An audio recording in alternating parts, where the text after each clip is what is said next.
सो JSW steel जो है वो that is sales is constant ही है 43,147, 42,943। ईबीटा जो है वो 36% से इंक्रीज हुआ है 747, ठीक है ना।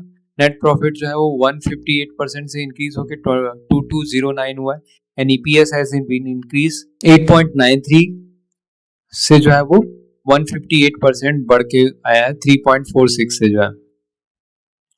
तो देख सकते हैं इसका जो मेन जो ऑपरेशनल परफॉर्मेंस है, मार्जिन जो है वो काफी जो है वो इंक्रीज कर गया है।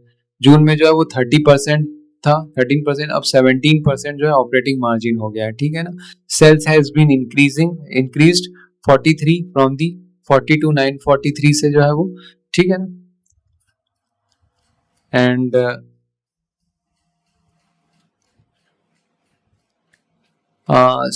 so operating margin has increased from 13 to 17%।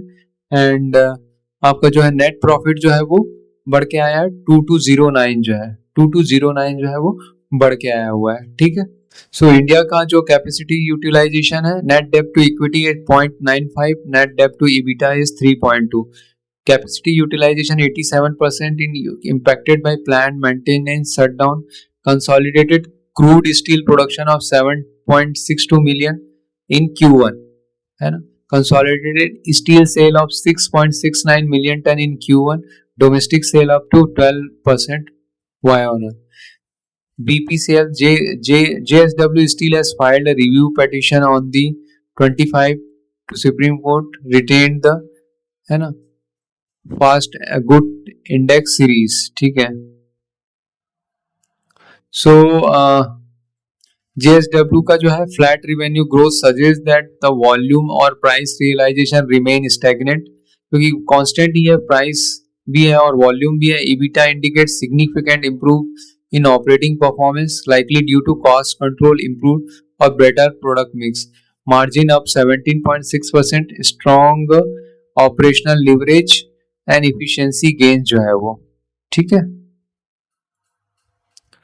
सो उसमें देख सकते हैं कि यहाँ पे जो है वो क्वार्टरली जो है वो एक्सपेंसेस है, मटेरियल कॉस्ट जो है वो 52 से जो है वो 4% जो है वो घट के 48.9 पे आ गया है।